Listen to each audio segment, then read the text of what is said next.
Hey, thanks for joining us for the Hemi-Sync podcast. Our guest today is Jessica Britt. Jessica has been a Diamond Approach teacher since 1985 and student of Hamid Ali's since 1977. She's a training director and leads ongoing groups in Europe, Canada, and the US.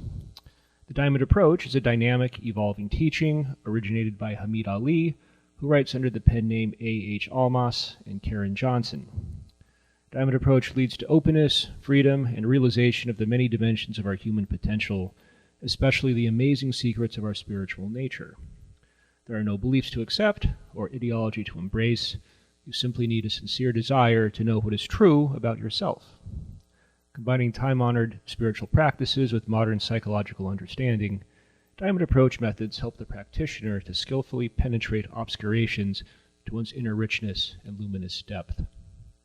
As one engages the teaching and its practices, one's experience and life transform through many liberating awakenings, while personal embodiment comes to express the beauty, grandeur, and hidden potentials of who we really are.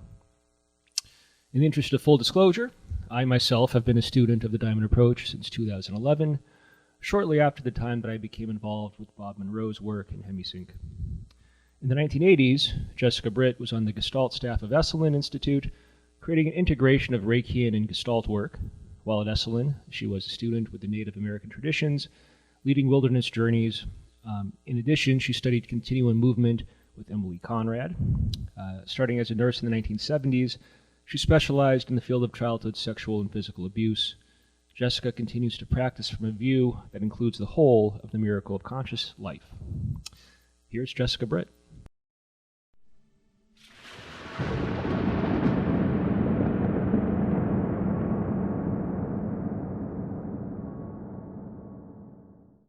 So Jessica, thanks for joining us. To begin, maybe you could just talk a bit about the universality of trauma and how it impacts us, both in our personal lives and collectively. So you're just opening up with the subject that could take hours to discuss. Yeah. Yeah. Well, I think what I'm moved to say in this moment about it, I think it's important to recognize the universality of trauma, because my specialty has really been working with individuals. And back in the 80s, I worked with adolescents who were sexually and physically abused, actually in the 70s. And then that led to my working with adults with very personal physical and sexual abuse histories, right? And I recognize that a lot of the very deep suffering of the children, really, that were happening in people's homes were, for the children that then become the adults running the world, as horrifying as any of the war trauma from within the child's view, right? So to begin to recognize how much trauma there is on the planet, right? And a lot of people are now really speaking beautifully about ancestor trauma, universal trauma, the trauma of war, the trauma of hurricanes and having your house destroyed, the fires in California. That it raises deep questions, I think, for individual people who recognize their trauma from their personal lives, that if they can begin to see how universal it is, the individual person can begin to feel less alone. That's really important, because a child in a house where there's a lot of abuse and trauma, and I'm at this point not speaking about medical trauma and all of that. That's a whole other subject, though it can be very traumatic for sure. I don't want to minimize it. There's often a very deep feeling of isolation. There must be something wrong with me.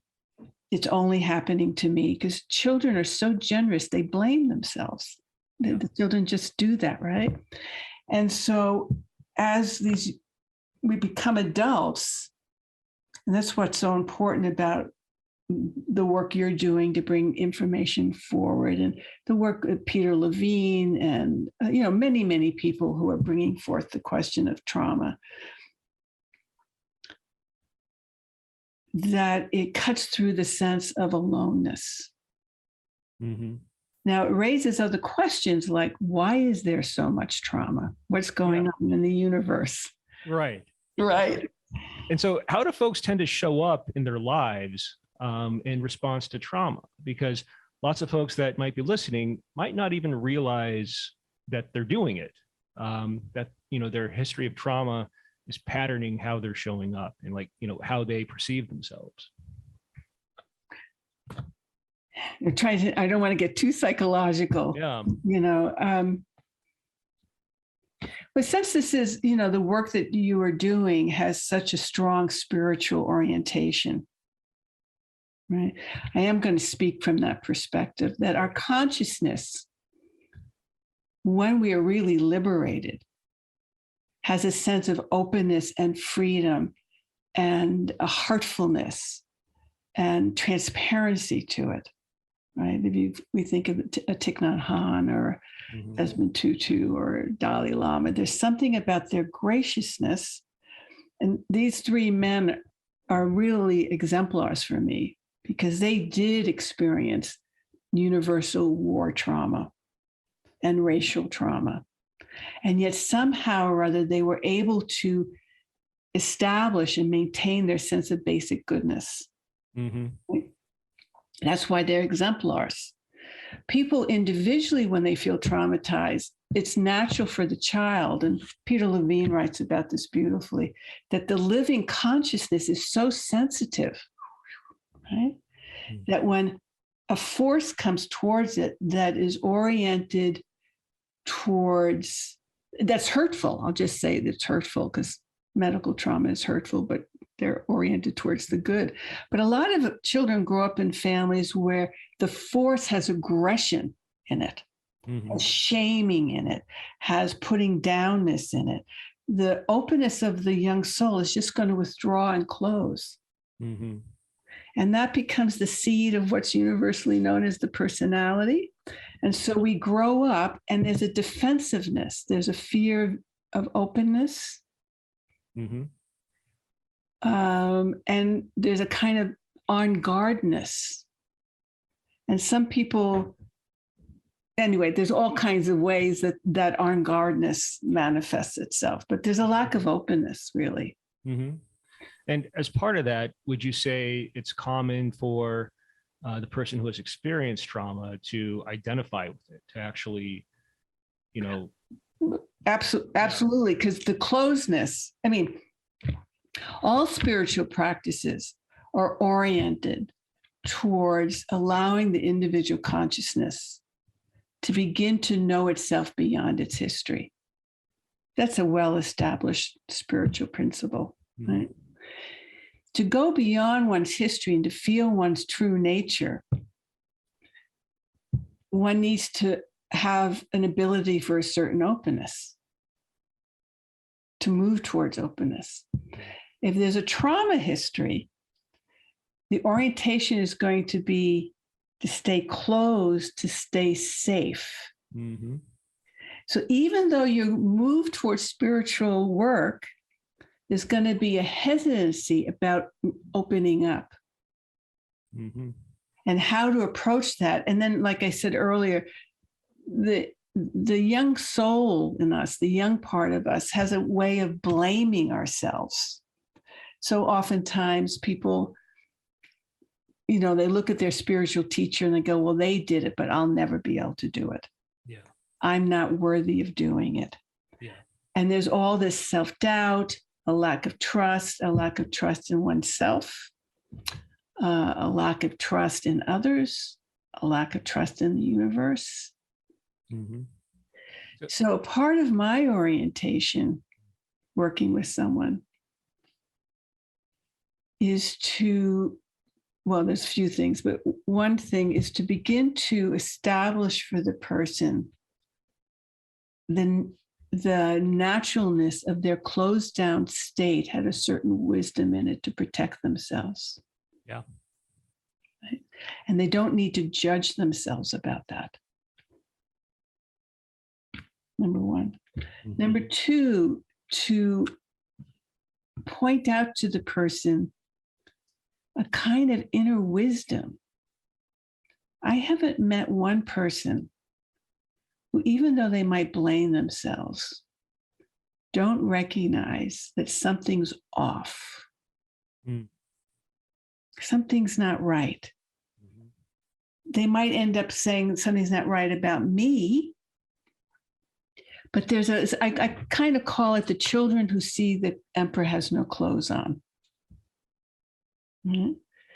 And so oftentimes people with a lot of trauma, even though they feel they're limited, they're defended, blah, blah, blah, blah, and all that kind of stuff, there's also often a kind of intuitive knowing that there's something else,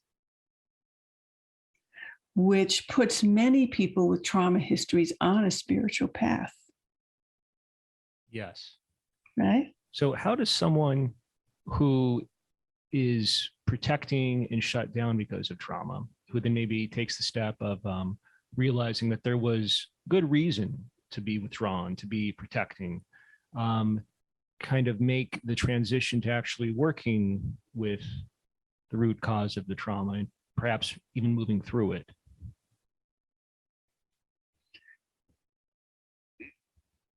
I would say, well, I'm going to make a crude generalization. Some people who have trauma, their destiny is to just stay in the protected state and do the best they can. Some say, I'm going to do a corrective and I'm not going to treat my children that way, the way I was treated. So there's an inner guidance moving, you see. Mm-hmm. Like there's I might blame myself, but I just know it's not right action to smash my kid on the side of the head with my fist, to put it crudely. Mm-hmm. There are other people who are so traumatized that they make an inner pledge never to be touched again and to become powerful and to become the abuser. Mm-hmm. And a kind of hatred of anything small and vulnerable. So those are what perpetuates the trauma in a family, right? Then there's another smaller group of people who not only want to do a better job, let's say, raising their children or being kind, they go, there's got to be something else. I'm going to solve this. And there's a call, and we can't explain it. There's an inner call, in our work, we call it the flame, to the truth. I'm going to get to the bottom of this. That flame, to get to the bottom of it, for liberation, truth, goodness, moves some people towards therapy, moves some people towards spiritual work. Go ahead. Let's start with that first piece, just going to therapy. So lots of folks that are involved in spiritual work don't want to do that. In fact, there's a meme going around right now where it's something along the lines of, guys would rather, talk about cryptocurrency than go to therapy. Guys would rather start a podcast than go to therapy. I don't blame them. Right. And so why is that, do you think? I know. I mean, but first of all, not everybody's meant to go to therapy. And the other thing is that, especially since you focused on men, but women have their own reasons, to go into therapy is to be willing to move towards feeling oneself in a more authentic way, which goes against the protective shield. So it's not easy to allow oneself to begin to feel what's been compartmentalized away, to begin to feel vulnerable. I mean, it basically comes down to not wanting to feel vulnerable. for all of us. Now, one of the gifts of spiritual work, I think, in combination with therapy, which I'm totally aligned with, is that spiritual work, especially if you find a spiritual teaching that you really resonate with deep in your soul and you feel safe, and there's a feeling of kindness and a feeling of respect and dignity in the practice.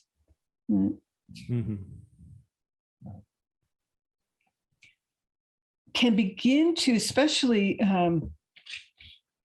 one of the side things, a lot of people with spiritual trauma, that's a whole other subject. But a lot of people with trauma histories sometimes have easily access to spiritual experiences. Very true. Right? So, I mean, lots of the folks that listen to this podcast are, avid out-of-body explorers, or people that very badly want to have an out-of-body experience and might even hold it up as like the pinnacle of spiritual experience. Exactly. Of course. Yes.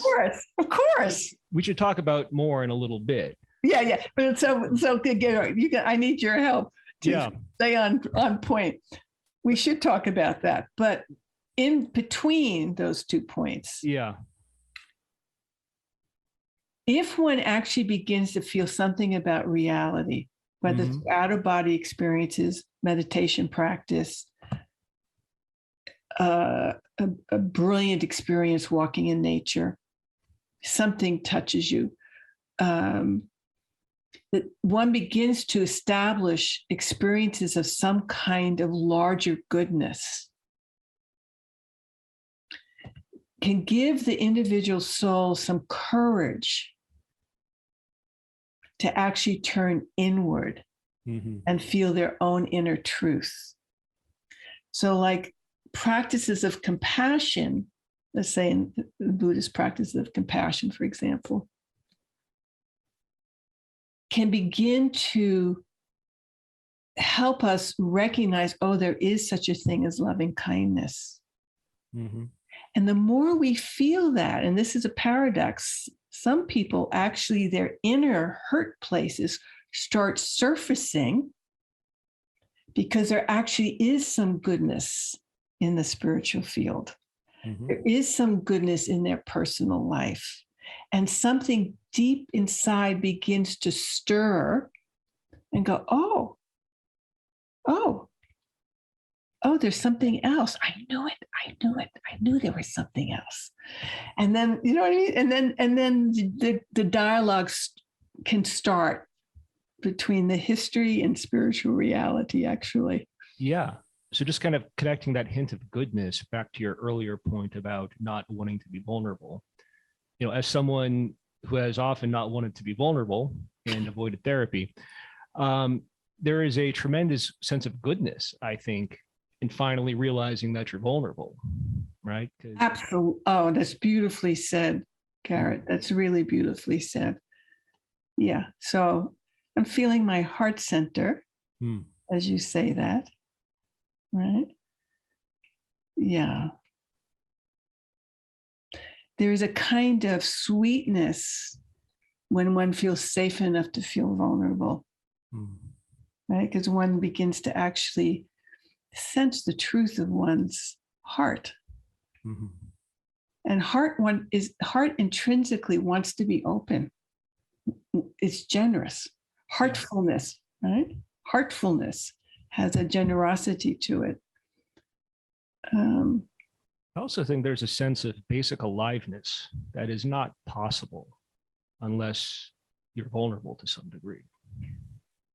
Yes, right. So it's so good that you said that, because as I was feeling my heart, I started feeling my belly center and my ground, the ground of support, and our aliveness can start moving the more open we are. When we're closed down, not so much life can move through it. In fact, this is a whole big subject. When we're really closed down and we want to feel life, some people do some very harsh, brutal things to break through the closed downness to actually feel something. Yeah. Right. Yeah.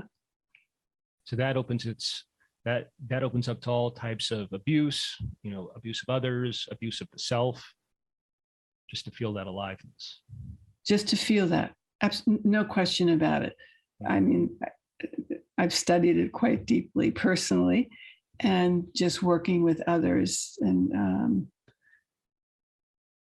I can remember when I got that insight, it was one of these Rambo movies, right? No, I'm telling you. And the lead actor was like muscle bound and looked like marble, right? Yeah. And the only way the person who had captured him, he was tied to a tree, was to whip him, right? And I just realized in that moment, oh my God, to get through the marble, right, of the defensiveness, which brings up, just tremendous sensitivity. So I think, back to the question of therapy, I think it's very important for people who do feel called to become more liberated and less constrained and more alive and more open and, more joyful and all of it, right? No. More touchable. Yeah. Right? So what types of dissociation can happen if this type of material doesn't get worked with? Just kind of doubling back to the out-of-body example. Yeah, let me see how I can say it simply, right? So we've got the open soul, and we know that the consciousness gets conditioned. The soul is touchable, and so the ego forms, which is natural. So within the field of the consciousness, the ego forms, and the young child starts identifying the young soul with the ego. Your nose, your name is Jessica. You're given a shape. You go, oh, that must be me, right? Okay. Then abuse starts happening. And the consciousness, the body, the soul, if I may use those words, the sense of self that's in the ego begins to pull away from the body and from the field of its larger consciousness and floats around, still in the consciousness, but tells itself, as children are magical, tells itself it's not its body anymore. I'm here. Now, one of the most incredible things Hamid ever said to me many years ago, when I was actually working on this kind of material for myself. Hamid Ali, for folks that don't. Oh, yes, thank you. Yes. He said to me something like, "Where do you think you went?" Yeah. So we explored. It was a black space, right? It was a black space. And I just began to recognize that where I was still consciousness, but I was in a particular dimension of consciousness, which didn't feel the pain of my somatic life. Right? And I thought that was a spiritual experience. Now, here's the tricky part. The one that was having the spiritual experience was still little Jessica. Which was like an out-of-body experience, as you're describing. Yes, it was definitely an out-of-body experience. Yes. And up above the body and the whole 9 yards. Yeah. But I was identified as little Jessica, having this safe experience. I wasn't feeling myself as the field of the consciousness. Right? Yeah. I wasn't feeling myself as the oneness. I wasn't feeling myself as the black knight. I was in it, but I wasn't it. Yeah. Right. So for me, my journey was to bring my little I back into the body digest my history. I've done a lot of therapy, a lot of, I've been in the diamond approach for 40 years, a lot of work. And in digesting my history, a true openness started happening. Mm-hmm. So that the I of my history began dissolving in a safe way into the true natural field of my consciousness. Compassion, love, depth. Yeah. Right. Yeah. And what I want to add to it, the beautiful part is with each new realization of something real about my consciousness, the little one inside of me began to relax and open up, and slowly the outer form started dissolving, and the inner nature naturally was one with the whole field. That, can you follow that, right? Yeah, so you're moving now into more of a non-dual type of experience. Yes. Yeah. That's inclusive. I call it radical non-dual, inclusive of my personal location and the cosmos, all of it really being one unfolding reality. Yeah. That also has unique expressions. Like you and I are very different. Right. That's true. There's a lot of interesting little tidbits in there. So, I mean, just to start, some of the people that I've met over the years who most naturally go out of body are folks that have had serious trauma in their lives. But they don't necessarily view it as a peak spiritual experience, similar to what you were describing. They're still very much encased in their egoic form as they're having the experience. But as they start to work with it, if they're able to process it, relax into it, then that starts to devolve, or that form starts to dissolve, and this entire other richness of experience opens up, which could include non-dual experience or experiences of boundlessness or black space or whatever else. Yeah, you said it beautifully. It was a good summary. No. And all the qualities of true nature, right? Mm-hmm. And one of the things I think I'll add here that is unique to the diamond approach, right, is that in the process of metabolizing and inquiring into and living through one's history in order to liberate it, right, we have a very deep recognition that our ordinary emotions like grief, anger, hatred, longing, all those ordinary feelings, if we have space to allow them and not to act them out, but to really allow them, feel them, understand them, they transform and reveal their inner nature as different spiritual qualities. Like anger transforms into aliveness and true strength instead of the fake strength of anger, right? That there's an alchemy, which is one of the main reasons we keep bringing people back to what are you experiencing now, and opening up the individual location really as a portal to true nature, but also as an expression of true nature. So that's one of the things that has always fascinated me about diamond approach. For me, it's evocative of many of the archetypal and I think kind of symbolic, items or figures that have been sort of made famous in myth, like the Philosopher's Stone or Alchemy.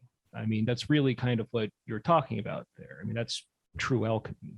You're transmuting, the afflictive emotion of anger, for instance, into, true strength, vitality. Yes, I'm glad you brought. I mean, basically, I do consider myself a spiritual alchemist. And I want to give recognition that what we're talking about is um, is a great service to be willing to alchemize one's history. Actually, what Hamid would say, to become a true human. Right. Right. I mean, we as a species, the entire world right now is really kind of dealing with an individual, Vladimir Putin, who clearly has not, worked with his trauma and is now inflicting it on the entire world. And so I think really true. Yeah. I looked at some childhood photographs of him. Yeah. Oh, I was so like, oh my God, he was so sad and dark. Yeah. Whatever his history is, I don't know really the details of it. And clearly he liked his marble body. Right? Those famous photographs, right? He's been on the horse, bare. Yes. Bare-chested. And so here we're back to the relevance of the individual trauma and the universal trauma. Right? Because so many of the humans that seem to manifest being abusers, traumatizers, have very challenging histories themselves. And they chose the path of hardness over the path of becoming more transparent. Right?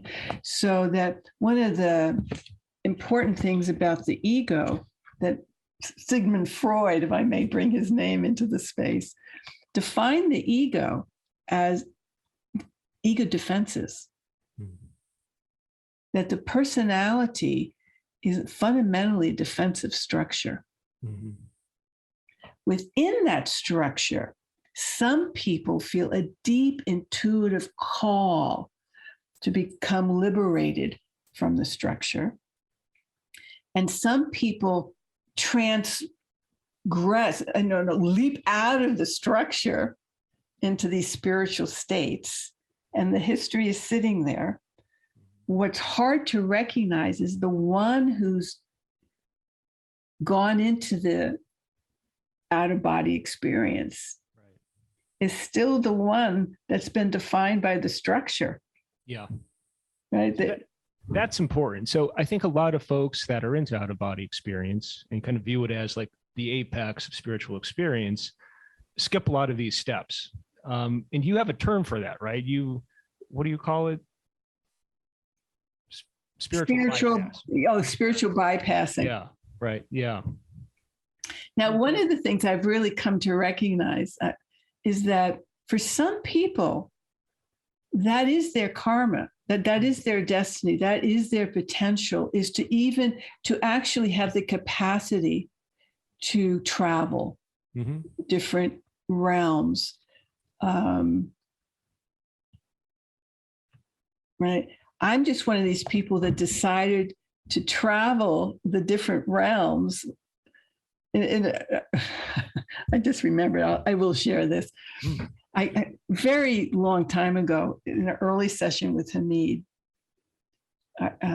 we do Reiki and breath work as a part of our work. Right? So I was lying on the mat and I felt this incredible, bright, luminous light. And I can remember in the session, and this is why I was still young and dumb. I really didn't know what I was saying. But what I said was, I actually turned to the light and I said, no, that's where I come from. Not now. I need to find out about here, about my body. I've come here, oh, it moves me to say it, to do this part of the journey. Right? And what I've discovered by going into the cells of the body, going into the contractions, one actually enters into the soul. And then the soul begins to know its true nature from inside out. And discovers that light that I said no to, was already in here. And so it ends the division, right? Yeah, that's important too, because I think a lot of people view the body as, something less than spiritual, as Mhm. something limiting, when it's actually part of soul. Within Diamond Approach, body is part of soul, Yes, organism. I like the phrase somatic soul Mhm. or soul soma. So one of the things, it's a lot of information, but one of the things is the body as we usually experience is a body we feeling through the tensions, through the defenses, Mm. sharp edges. The body is made of being and can be experienced as totally transparent and totally one with true nature, no separation. Mm. And as Hamid beautifully likes to say, the body is how the absolute can walk. Mm. That's beautiful. Yeah, it's very, how the absolute can personally love. Mm-hmm. How the right? So that the body of being or the body being can really be realized and known as one reality. In fact, it's kind of what we're trying to, the Diamond Approach, we're doing these series on the body and being. Yeah, let's talk about that. Right. Well, what we're hoping to communicate, my colleague Linda Creer and Ann Laney and myself, in a series of weekend workshops, I guess, opening conversations, I'll call them, Mm-hmm. is to really begin to explore the inseparability of body and being, to, in a certain way, re-own the basic goodness of our flesh as an expression of the divine, or as the expression of, it's like being able to say reality did not make a mistake creating a body. In a certain way, you could say humanity has barely begun to fulfill its potential as a living physical human being of humanness. And, one of the causes of much of the abuse and trauma on the planet is how many religious systems do not honor the body as being, particularly notably in the West. The Yes. body is shamed. It's the source of sin. The source of sin. I mean, I grew up Catholic, so I had to spend decades contemplating the crucifixion and what all that's about. That's a whole other topic, right? Versus the beauty of the body of being. Why do we love newborn babies? Right? Well, many of us do. That transparency is so there, right? That yumminess is so there. It's easy. Yes, it's easy to hurt a physical person if you don't honor the person as a living being. Right? The whole climate change thing is not recognizing the earth as a living being. Our inseparability with the earth as living being. So I just really, I really consider my orientation and my work as a kind of a sacred mission. That the body is a light body, right? And not a mistake. And probably one of the most satisfying things that I specifically experience when working with someone with a deep trauma history where they've lost trust in themselves, they blame themselves, all the things, is when an individual person can begin to feel their own basic goodness, their own purity of consciousness of soul, and recognize it's never been damaged. That is such a moment, you see. Yes. That is very beautifully put. So if you're listening to this or watching this and this is resonating with you, you want to do more of this work, working with trauma, working with somatic sensing, please do check out the Diamond Approach Trauma and Spirituality Workshop. What the dates are March 19th to 20th, right? Mm-hmm. It's workshop number 2, I believe, in a 5-part series called Spiritual Wisdom of the Body. You can sign up on, is it diamondapproach.org? Actually, I think it's Diamond Approach Online. Diamond Approach Online. Great. Well, we will link to it in the show notes and in the description. So please do check that out. So Jessica, Britt, thank you so much for your time.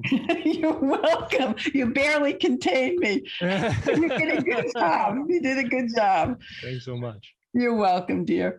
All right, everyone. See you next time. Thanks.